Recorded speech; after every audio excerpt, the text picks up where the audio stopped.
So I know that when it comes to TSM, there has been a lot of negativity swirling around the air recently. People talking about their lack of recent results, the fact that TSM didn't make it to Worlds last year, the fact that Bjergsen left, the fact that they had, what most people are saying was a not very great offseason.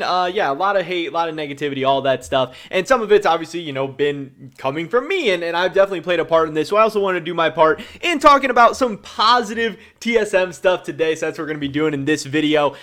Starting off on a more personal note for myself, my positive TSM news is, looky here, TSM FTX Dunk.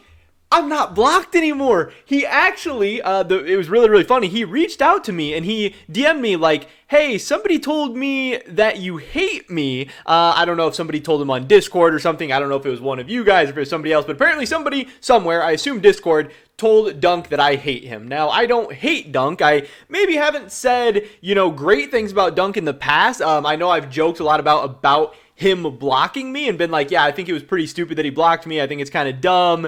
And I've definitely made jokes about it, and, I've tried to, make it entertaining and stuff. But I definitely don't hate him. I mean, that would be absolutely absurd for me to hate him. But he reached out, was like, yo, somebody said you hate me. I saw I blocked you. So I wanted to, reach out and make up for it, say my bad. And then he actually followed me, which is super, super cool. And, he seems like a cool guy. I've heard a lot of awesome things about him. So yeah, I'm unblocked. I'm back on, the TSM Dunk Twitter train. And yeah, pretty funny. So, there were some positive, good vibes going on with TSM there. I'm actually really, really happy that he reached out to me. I'm happy that he followed me. I'm glad to put that, stupid stuff in the past because, yeah, I want to follow him. He's a guy who's obviously important to the League of Legends scene. But more so what I want to talk about today was this new Runit that was put out by Travis Gafford and obviously Tim Sevenheisen. I definitely want to drop a like on it like you guys should for this video as well. That'd be awesome. But they talk a lot about TSM's new players, Kaidwo and Shenyu. And yeah, he gives his takes and opinions on him. And like this top comment on the video says, really good insight, especially for people like me who couldn't be bothered to research about the new imports. And I think that's where we're at with a lot of people. A lot of people don't know much about this new TSM mid laner, about this new TSM support. Tim, usually puts a lot of effort, a lot of work, a lot of research and stats into his videos and breakdowns and everything. So let's take a look at what Tim has to say about both these guys. And I think in a lot of ways, TSM fans and, LCS fans in general, people who are curious about these players, are going to be pretty excited. I think Tim has a lot of good or optimistic, but also realistic things to say. TSM did something new and very interesting this offseason when they signed two players out of China's development league, the LDL. Support Shenyu and mid laner Kaidwo are the first LPL region imports to the LCS since LMQ sent an entire team over in 2014 prior to the region locking rules. It's pretty crazy. It's been that long. TSM fans, I know you might be nervous about the mysterious unknowns of 2022 and the post-Bjergsen era. It's an understatement. So let's spend a few minutes getting to know your new players and setting the table with some expectations. Shenyu made a powerful statement about his own potential when he was called upon to cover Crisp's absence and play 2 series with FPX's main team at the end of the summer regular season. He posted a 5.0 KDA, 67.9% kill participation, and 1.73 wards per minute over 5 games, winning 2 games each on Rakan and Nautilus and losing 1 game on Thresh. It's worth being excited about those games, but it's also worth stepping back and recognizing that a rookie support couldn't ask for a much better opportunity to shine than being slotted in alongside 4 players who had all won world championships in the previous 2 years. So I think this is an awesome point by Tim. I know a lot of people, FPX is a big popular team. A lot of people saw Shenyu play in these games for FPX and they saw him do good and they were like, wow, Shenyu's kind of a beast. This guy's exciting. This guy's hype. And I think that's why a lot of people are looking at these 2 pickups, Kaidwo and Shenyu, and looking at Shenyu as the much more interesting and optimistic pickup and he's going to come in and be a beast. But like Tim says, it's important to note that this was in a very, very good context and good situation. I don't think this TSM team that he's going to be playing on is exactly FPX. I don't think Tactical is exactly LWX. Just because he was able to succeed in a small sample size with a, world-class caliber team at every single position around him, that doesn't necessarily translate over to TSM well. Now, yes, he did have to still play in those games and perform well and everything, but I think people might be reading into those, 5 games or whatever, a little bit too much.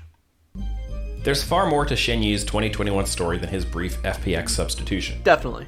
Throughout the year on Fun Plus Blaze, he played an engage-heavy champion pool dominated by Alistar and Rel, with Rakan and Thresh also seeing double-digit game counts, and Leona coming close. So obviously when you look at this, and Tim talks about this a little bit, engage heavy champion pool, a lot of good win rates. The 40% win rate on Thresh, is that a little bit concerning? Maybe, it's only 10 games or whatever, but he does have a ton. I believe he said the only enchanter that he played at all, or maybe multiple games on or something, was Karma. So he definitely has a playstyle. He's definitely fast, aggressive, engaging. Maybe that's because that was the meta. Maybe that's because, he's in China and that's like the LPL style. Or maybe it's because, he's stronger and better and more comfortable on these champions. And is it possible he has, I don't want to say champion pool issues, but is he going to be as effective on enchanters, on, those other styles and types of supports?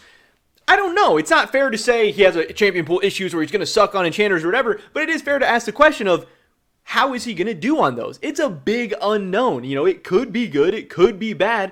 We'll have to wait and see. During the 2021 season, it doesn't seem like we really got an answer to that question. So that is definitely something interesting to keep in mind there. Player.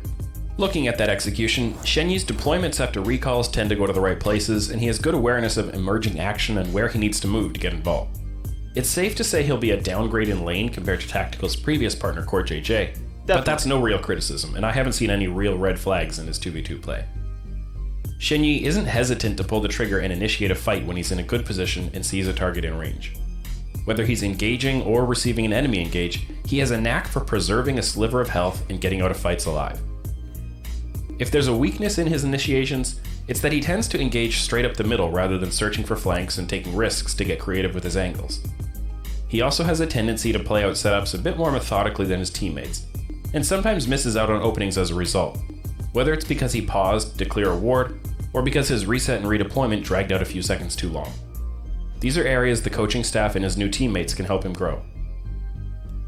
TSM will... I think it's interesting how, Tim gives both the positive and negatives about the players. I think that's really, really cool. And again, it gives you realistic expectations for what to expect for Shenyu coming into the new season. Now, obviously, Tim is just one guy. Maybe you think he's a good analyst. Maybe you think he's not. Tim's also only watched, however many games of Shenyu or whatever. But it is at least interesting and a more educated take than I think a lot of people in the community are giving at this point. So I thought this was really, really cool to see. And again, just adds more context and kind of narrative to these new players coming into TSM. Will bring the best out of Shenyu if they draft him onto engaged champions and encourage him to match pace with Huni and Spica. With those three working together as playmakers, there should be lots of room for Tactical and Kaidwo to play follow-up and carry TSM to victory. All right, let's hear about Speaking the mid. of Kaidwo, he's bringing his own flavor to the TSM mix next year. Like Shenyu, there's a clear specialization in his 2021 champion pool. So yeah, this is very, very interesting to look at for me. He has, like Tim's about to say, 21 games played on these champions with the semi-global ultimates between Twisted Fate and Rise. Very, very good Twisted Fate win rate. Not a very good Rise win rate. He has a 29% win rate on Syndra. Seems like he's a beast on Victor, good LeBlanc win rate. And then the other champions, it's kind of such small sample size, it's hard to tell. Also, he didn't play on an amazing team in the LDL. I want to say his team finished like middle of the pack or maybe even a little bit below middle of the pack. So it's hard to, take too much away from this. But you see, he likes playing a roaming style, a facilitating style. And again, like Tim says, some of that is by necessity because his team wasn't very good. But also some of it's by design, like what he's comfortable with. Needed him to play. TTY worked heavily through the side lanes in the early game, with or without Kaidwo's roams.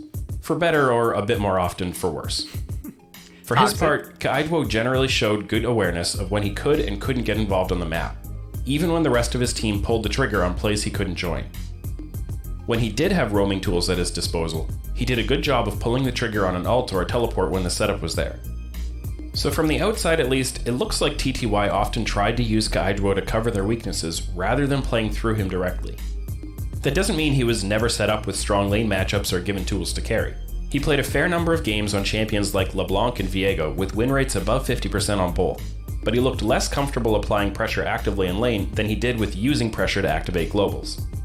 In fairness, I can confidently say he'll get far better help from his jungler while playing with Spica than he got while on TTY, so he should have plenty of opportunity to prove that he can play with resources. If TSM decide not to play through Kaidwo's lane, they can be comfortable putting him on control mages and letting him scale into teamfights. His 8.7 CS per minute in the summer regular season was third among LDL mid laners, and he had the second highest kill total with 145 kills in 36 games, en route to a 4.2 KDA. Expect to see his Victor banned during the lock-in tournament.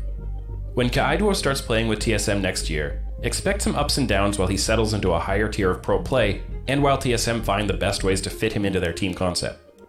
And I think that's a very, very great point. With both of these players, keep your expectations in check, especially for the lock-in tournament, especially for Spring Split. You know, when I'm watching some of these clips in these games, obviously, you know, when he's talking about negative things, he's cherry-picking negative clips, but still, some of those clips are like pretty bad and like something that you really wouldn't expect to see out of an LCS, you know, level mid laner, maybe like a CLG or a Dignitas or something, but not a team that's trying to go to Worlds, not a team that's trying to compete for championships. Now, you know, you can say that the LDL or China so cracked, crazy, whatever, they're just loaded, but the LCS is a step up in competition. You got to remember, there's like 17 teams in the LPL. So by the time you're getting down to the LDL, you're talking about 18th, 19th, 20th best players in some of these regions and stuff. And again, this team, it's not like they won the LDL. It's not like they dominated the LDL. It's not like Kaidwo dominated the LDL. So keep things, you know, in line, in check. Keep your expectations under control, and also understand that he's going to be playing NA solo queue. He's going to be coached by TSM.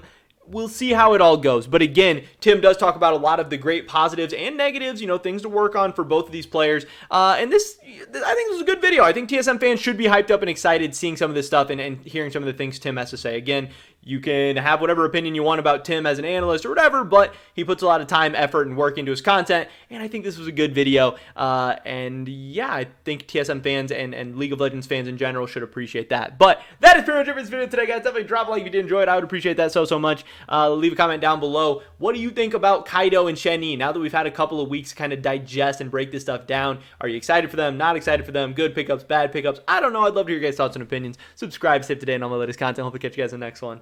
But until then, peace!